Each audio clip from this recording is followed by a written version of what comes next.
बिस्मिल्लाहिर्रहमानिर्रहीम। अस्सलाम वालेकुम। प्रोग्राम इख्तिलाफ राय के साथ में अफ्खार काज़मी और फैसला कुन घड़ी यान पहुंची है। चंद ही लम्हों बाद इस बात का फैसला हो जाएगा कि इस मुल्क में हुकूमत कौन करेगा, ताकत किसके पास होगी। क्या इमरान खान साहब जेल में रहेंगे, बाहर आ जाएंगे।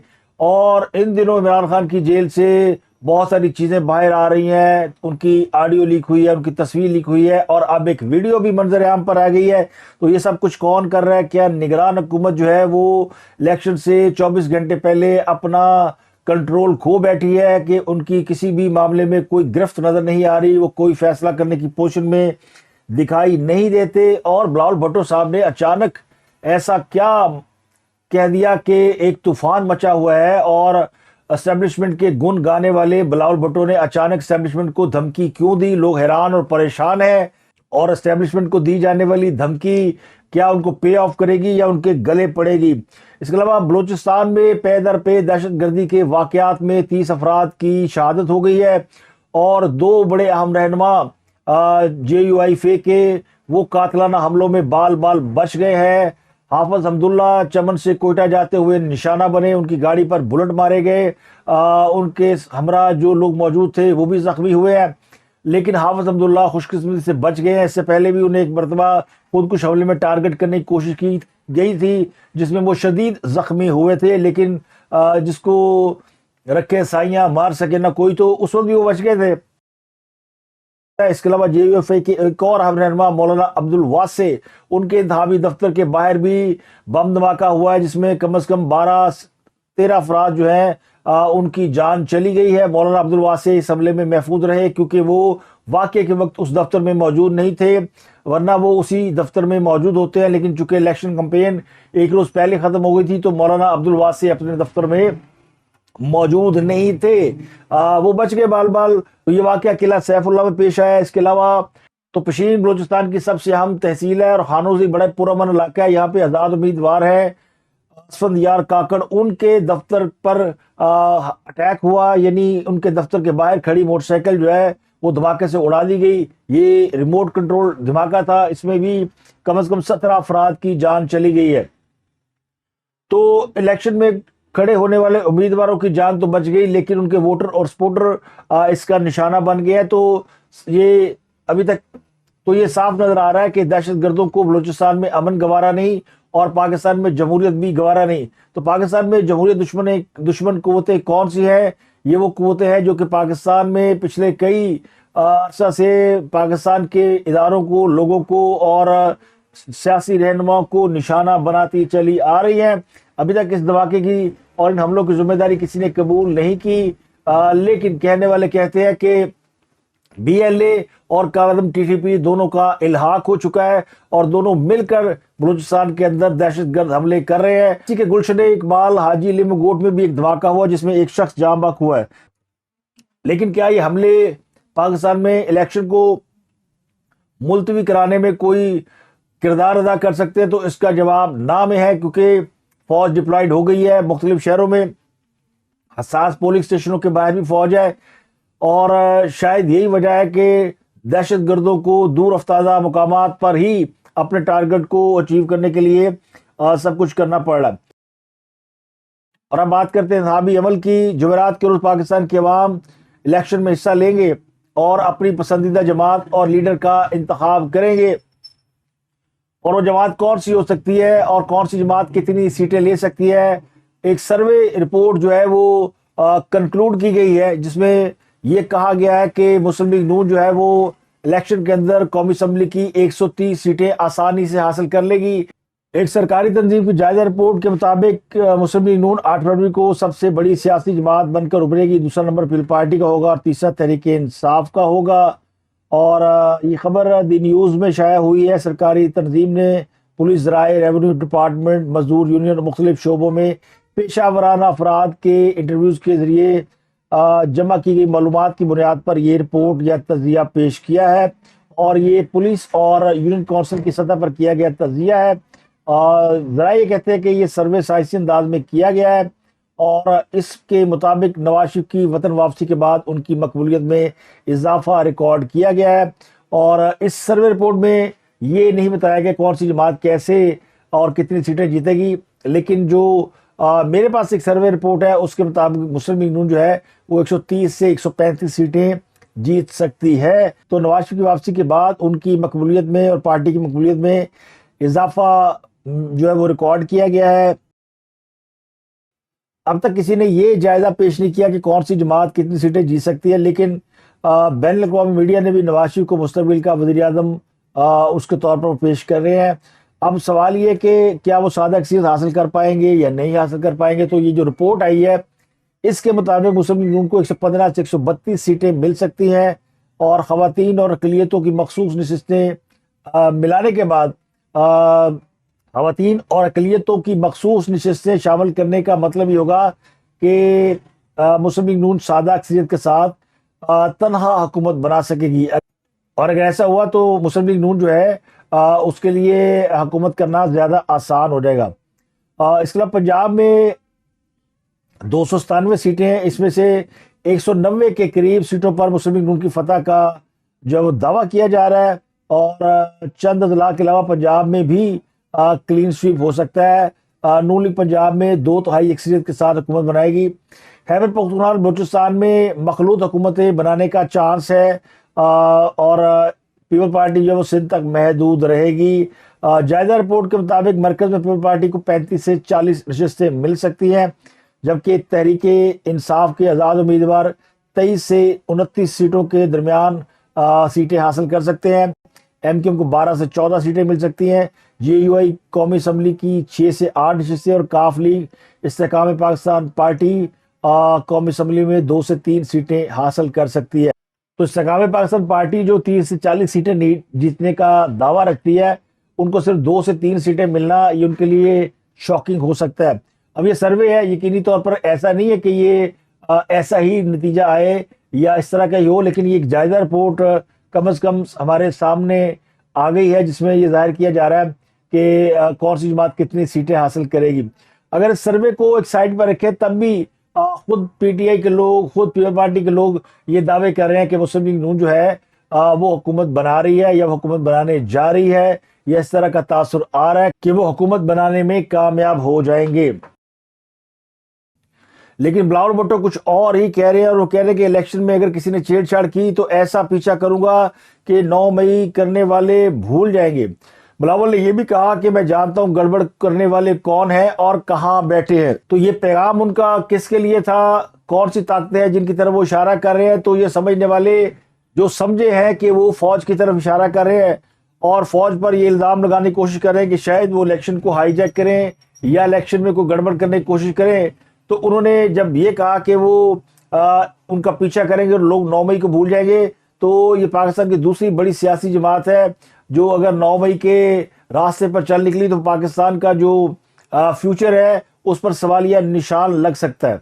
तो बिलावल भुट्टो का फौज को ये कहना कि वो पीछा करेंगे और इतना पीछा करेंगे कि 9 मई को भूल जाएंगे, ये इसको सीधा सीधा धमकी समझा जा रहा है। तो बिलावल भुट्टो को अचानक एस्टेब्लिशमेंट को धमकी देने की जरूरत क्यों पेश आई।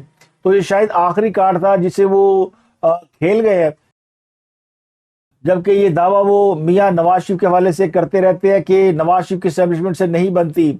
और वो अपने कई खिताबात में ये भी कह चुके हैं कि नवाज शरीफ अगर इक़्तिदार में आ भी गए तो उनकी एस्टेब्लिशमेंट के साथ लड़ाई हो जाएगी, क्योंकि मियां साहब हमेशा एस्टेब्लिशमेंट के साथ उलझते हैं, लड़ पड़ते हैं। तो एक तरफ वो नवाज शरीफ की एस्टेब्लिशमेंट के साथ पुराने ताल्लुकात को जवाज बनाकर ये जाहिर करने की कोशिश करें, ये पैगाम देने की कोशिश कर रहे हैं एस्टेब्लिशमेंट को कि वो नवाज शरीफ को ना लेकर आए, वरना नवाज शरीफ उनकी बात नहीं मानेगा, उनके साथ लड़ पड़ेगा।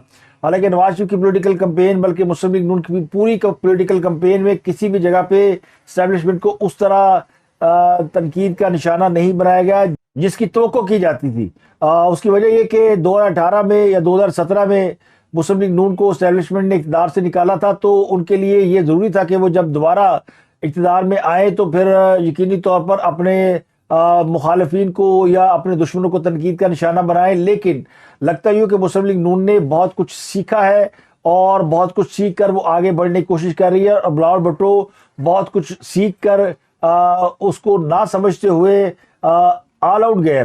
2 सियासी जमातें अगर एस्टेब्लिशमेंट के बदले मुकाबल होंगी तो फिर एस्टेब्लिशमेंट कहाँ खड़ी होगी, ये है वो सवाल जो कि इलेक्शन और इलेक्शन के बाद दरपेश होगा। और वो जमात जो इलेक्शन से पहले एस्टेब्लिशमेंट से लड़ाई का तासुर दे या एस्टेब्लिशमेंट के साथ मुहादरे का तासर दे, क्या वो इक़्तिदार में आ सकती है या उसको इक़्तिदार में आने दिया जाएगा? तो पाकिस्तान का ट्रैक रिकॉर्ड तो ऐसा नहीं है। तो बिलावल भुट्टो ने एस्टेब्लिशमेंट से लड़ाई लेकर मुझे लगता है कि अपने लिए मुसीबत पैदा करने की कोशिश की है, यानी आ बैल मुझे मार। तो ये उनका वो नाड़ीपन है जिस नाड़ीपन का मुजाहरा इमरान खान किया करते हैं। अब इमरान खान की इस वक्त कोशिश ये है और वो इस कोशिश में कामयाब है। इस वक्त इमरान खान से ज्यादा कोई भी इलेक्शन को प्लान नहीं कर रहा। वो जेल में बैठे प्लान पर प्लान बना रहे हैं। ये अलग बात है कि उनका कोई प्लान फिलहाल उतना कामयाब नहीं हुआ, लेकिन वो जो प्लान बना रहे हैं वो प्लान हमें एग्जीक्यूट होते हुए और कहीं ना कहीं घूमते फिरते नजर आ रहे हैं। तो ये खान साहब की प्लानिंग ही है कि इलेक्शन से एक दिन पहले उनकी ऑडियो बाहर आ जाती है, उनकी वीडियो बाहर आ जाती है, उनकी तस्वीरें बाहर आ रही हैं और यानी ना जेल हुकाम उसे रोक पा रहे हैं। इनसे यकीनी तौर पर पीटीआई के वोटर और सपोर्टर का मोरल बढ़ेगा और इमरान खान के बेटे भी इलेक्शन मुहिम में शामिल हो गए हैं। वो भी बाहर से तस्वीरें बना के भेज रहे हैं। उनकी साबिक अहलिया जमाइमा भी इलेक्शन मुहिम में शामिल है। तो बरतानिया का यहूदी खानदान भी इमरान खान को सपोर्ट करने के लिए मैदान में आ चुका है। तो इमरान खान साहब की पिछले 24 घंटों में एक ऑडियो लीक आई जिसमें उनकी खबर मानिका के साथ जो अदालत में झड़प हुई थी और दोनों की अहलिया, एक की साबका और एक की मौजूदा अहलिया, उसको लेकर जो तकरार हुई थी वो ऑडियो सामने आई है। और वो गुफ्तगू जो है वो जाहिर है ये लीक हुई है या कराई गई है, लेकिन वो बड़ी अहम गुफ्तगू है। और वो जो एक इम्प्रेशन था ना कि शायद ऐसा कुछ नहीं हुआ और लोग जो है वो एग्जैजरेशन कर रहे हैं, झूठ बोल रहे हैं। खबर मानिका ने उस ऑडियो लीक के अंदर बाकायदा इमरान खान साहब को कहा है कि आप झूठ बोलते हैं और आप तो मेरी बीवी से मालिश कराते थे और आपने मेरी तस्वीर देखकर वहां पे नाराजगी का इजहार भी किया था और आपको पता नहीं था वहां मौजूद हूँ। बहुत सारे इस ऑडियो में राज भी जो है वो सामने आ रहे हैं। तो ये नहीं लगता कि ये ऑडियो इमरान खान साहब की जानिब से जारी की गई हो, लेकिन एक तस्वीर आई है जिसमें वो शामो कुरैशी के साथ कोई बात कर रहे हैं और उनके साथ उनके वकील सुलेमान न्याजी है, शायद अबूदर सुलेमान न्याजी उनका नाम है, वो खड़े हैं। ये तस्वीर यकीनी तौर पर इलेक्शन के मौके पर तहरीक इंसाफ के लोगों को उनका मोरल बूस्ट कर सकती है, उनको वार्म अप कर सकती है। क्योंकि इमरान खान के बारे में तस्वर जो किया जा रहा था कि उनकी शेप बढ़ गई है, दाढ़ी बढ़ गई है, वो बीमार हो गए हैं, वो बूढ़े हैं, वो लाचार है, फ्रस्ट्रेटेड है, लेकिन तस्वीर बताती है कि बंदा फिट है। अब ये तस्वीर असली है, नकली है, ये जो भी है इसकी कोई यानी गारंटी नहीं है। कोई इसको इसके फैक्ट चेक नहीं कर सकता, लेकिन हुकूमत पाकिस्तान ने इसके ऊपर मोहर लगा दी और कहा कि इमरान खान की तस्वीर लीक कैसे हुई इसकी हम तहकीकात करेंगे। उन्होंने बता दिया कि तस्वीर असली है, उन्होंने मान लिया और उन्होंने ये भी मान लिया कि असली नहले हुकूमत कंट्रोल खो बैठी है और हुकूमत जाहिर है इलेक्शन होना है, किसी और ने आना है, पहले पहले ही अपने बोरिया बिस्तर समेट लिया उन्होंने, जिम्मेदारियां उससे भी हाथ हटा लिया है। तो जेल हुकाम ने भी सोचा होगा कि अब क्या फायदा इमरान खान को इतनी ज्यादा सख्तियां करने का, इमरान खान ने जीती जाना है, कल को ये वज़ीर बन गया तो हमें सबको उल्टा टांग देगा। तो उन्होंने भी हाथ नरम कर दिया। तो उस नरम हाथ का फायदा ही हुआ है कि उनकी आर्टिफिशियल इंटेलिजेंस की भी एक वीडियो आ गई है, एक उनकी वोट मांगते हुए वीडियो आ गई है। अभी ये वोट मांगने वाली वीडियो ये पुरानी है, ये बाई इलेक्शन के दौरान की वीडियो है, लेकिन वो उसको आज के रोज से यानी इलेक्शन डे के हवाले से उसको जब रिलीज किया गया तो उसको यकीनी तौर पर रिस्पॉन्स मिला है। टाइमिंग बड़ी इंपॉर्टेंट होती है ना, जैसे उनकी बीवी ने उनके बच्चों ने पीटीआई के झंडे के साथ तस्वीर जो है वो पोस्ट की है। अब अगर आप को इमरान खान के दोनों बेटों को आप देखें तो वादा तौर पर वो हमें याद आ जाता है, एक तरफ इमरान दूसरी तरफ तालिबान। एक बेटा तालिबान को रिफ्लेक्ट करता है और दूसरा जो इमरान को रिफ्लेक्ट करता है। कोई बुरा ना मनाए, मगर मुझे ऐसा और तस्वीर को देखने के बाद जो फौरी तौर पर जो रिएक्शन होता है ना, या फौरी तौर पर जो आपके जहन में ख्याल आता है, वो मेरे जहन में ये ख्याल आया कि तालिबान और इमरान भाई भाई। और फिर मेरे जहन में फिर वो पाकिस्तान के अंदर होने वाले धमाके और ये जो कुछ हो रहा है, यानी पाकिस्तान के 3 बड़े शहरों में, पशीन में, किला बाला हसार में, किला सैफुल्ला में, मस्तूंग में, कराची में, और कहाँ कहाँ धमाके नहीं हो रहे। और फिर वो कहते हैं ना, बाद लोग तो कहते हैं ये खास सबके हमायती मैदान में आ गए, लेकिन अभी किसी ने जिम्मेदारी कबूल नहीं की, तो ऐसे इल्ज़ाम नहीं लगाना चाहिए।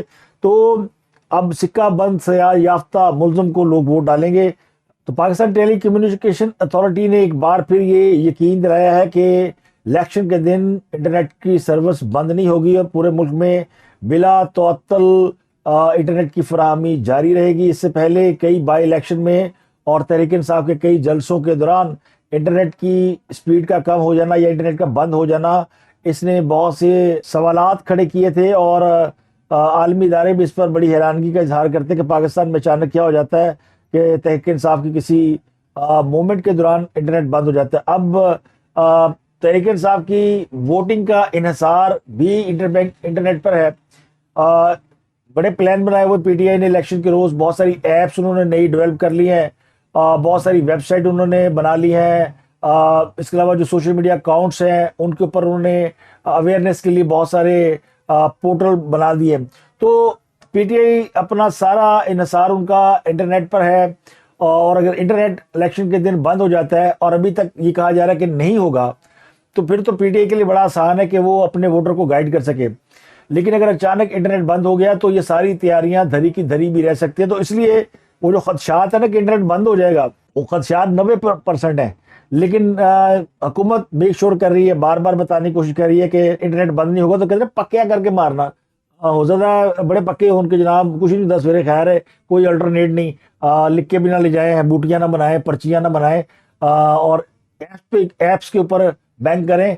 तो एन मौके पर ऐप्स जो है वो धोखा भी दे सकते हैं। इंटरनेट बंद हो गया तो फिर की करोगे। इलेक्शन कमीशन ने फॉर्म 33 पर पार्टी का नाम जाहिर करने की दरख्वास्त पर महफूज फैसला सुना दिया और इलेक्शन कमीशन का ये कहना है कि सुलेमान अकरम राजा को आज़ाद उम्मीदवार का निशान दिया गया है। वो जिस पार्टी से है उन्हें उसका निशान नहीं दिया जा सकता और आज़ाद उम्मीदवार जो है वो इलेक्शन जीतने के बाद भी पीटीआई का रुकन मुंतखब नहीं हो सकता या खुद को पीटीआई का रुकन जाहिर नहीं कर सकता।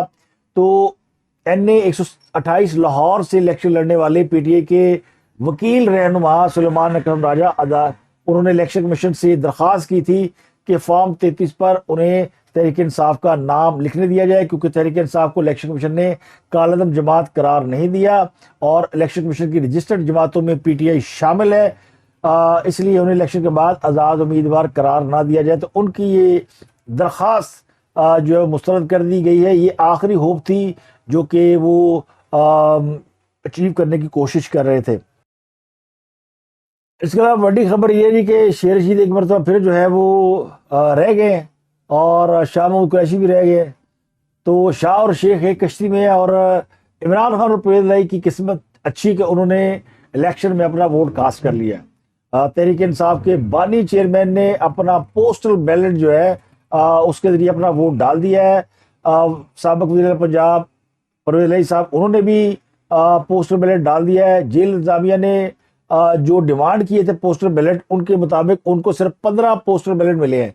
जेल हुकाम ने कहा था हमारे पास जो कैदी हैं 145 वो इलेक्शन में हिस्सा लेना चाहते हैं, तो उतने पोस्टल बैलेट भेजे जाए, तो पोस्टल बैलेट आए सिर्फ 15। तो अब मुश्किल ये थी कि एक तरफ पार्टी का बानी था, दूसरी पार्टी का सदर था, तो दोनों को उन्होंने पोस्टल बैलेट फराहम कर दिए।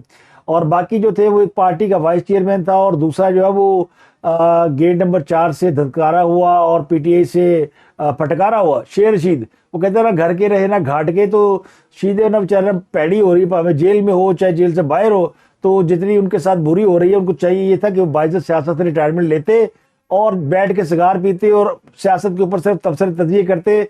लेकिन वो कहते हैं ना छुटती नहीं है मुंह से काफर लगी हुई, उन्हें भी इलेक्शन लाजमी लड़ना है। और इलेक्शन लड़ने के बाद और इलेक्शन जीतने के बाद वो किसी का कोई ना भला करते हैं ना कोई बुरा करते हैं। बुरा तो खैर करते हो कि भला कभी नहीं किया। तो शेर रशीद साहब को भी पोस्टल बैलेट नहीं मिला, वो वोट नहीं डाल सके। जेल के अंदर बाकायदा एक पोलिंग स्टेशन बनाया गया और वहां पर इन्होंने लाइन लगाकर वोट डाले हैं। अच्छा, लाइन लगाने से मुझे याद आया, और वो एक चैनल के रिपोर्टर ने दावा किया कि इमरान खान साहब को जेल में झाड़ू फेरने की ड्यूटी लगा दी गई है। जो जिन मुलजमान को सजा हो जाती है जेल में, उनको उनसे मुशक्कर ली जाती है, उन्हें काम दिए जाते हैं। तो इमरान खान साहब को जेल में जो है वो काम दे दिया गया है और उनको सजा सुना दी गई मुशक्कत की कि उन्हें क्या मुशक्कत करनी है। वैसे जेलर बड़ा ज़बरदस्त आदमी है, उन्हें बड़ा नरम रवैया अख्तियार किया। उन्होंने कहा इमरान खान साहब की सजा ये है कि वो अपनी जो उनकी बैरक है ना, उसको वो अच्छे तरीके से खुद साफ किया करेंगे, खुद झाड़ू लगाएंगे।